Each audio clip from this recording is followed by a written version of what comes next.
Hey, so today I'm going to show people how to tie a ghungroo for Kathak. So I've just got a bunch of loose bells here. So some loose bells. And I've got this, it's a synthetic cord. Um, I have 50 feet of it. It's a lot, but I have about 150 of these bells here. So you need quite a lot more than you think you're gonna need. So I've tied a knot at the end of this just so even though it's burnt here so that it doesn't fray, even if it frays, it'll stay. So the first thing you want to do when you're tying or when you're stringing your ghungroos is leave a little bit of length so that you can actually, once you've strung them onto this string, you can tie them around your ankles, obviously. So I left about a bit longer than my forearm's length. And so what you're going to do now is tie a slip knot to begin your ghungroo. So I've made a loop here. So this is my loop. And then I'm going to fold this loop over so that I've got like a little knot, and then just pull this through. And then you've got your slip knot.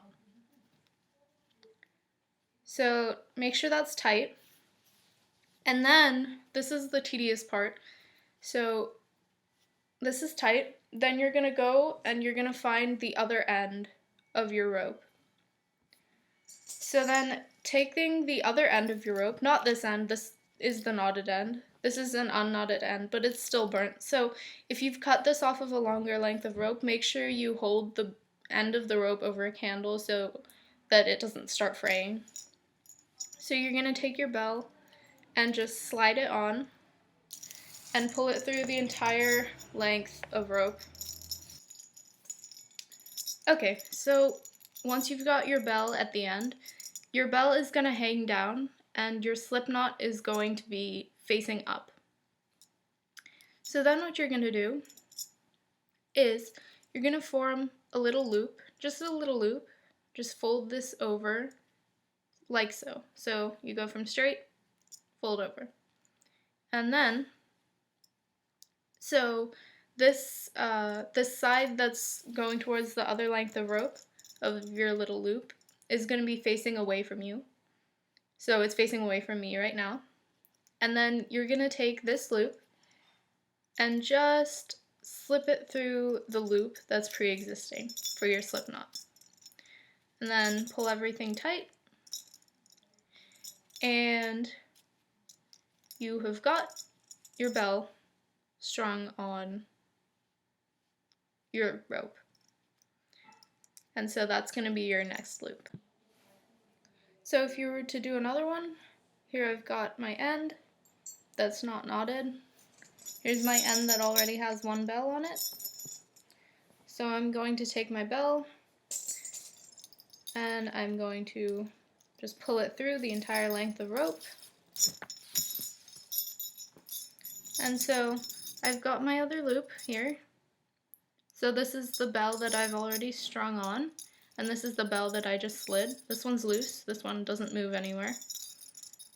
So you're going to make sure that this loop is, relatively long so that these bells don't conflict like this. You want them to be side by side. And then I'm going to take my rope, make my little loop here, turn it over so that my long side is facing away from me. And then my loop just goes into the existing loop, like so, and pull everything tight. Okay? So you just continue to do that until you've strung all of your bells. So once you've strung all your ghungroos, you're going to end up with one loop like this, and you'll have your end. Make sure you leave a good amount of string left. Again, the same thing as the other end, so that you can tie it to your ankle. Please don't forget this step. If you cut your string too short beforehand, then you'll either have to unstring your bells and restring them onto another longer string, or you'll have to retie the end onto your cut string, which might come apart, which is undesirable if you're going to be dancing with your ghungroos. So once you've got this loop at the end and you've got your end of your ghungroo string, you're just going to take this loop and you're going to pull this end through. And so just pull it and pull it tight. And just make sure that none of your bells are coming off. And you'll want to stretch your ghungroos a bit throughout so that they don't come apart. And there you have it. You have a completed string of ghungroos.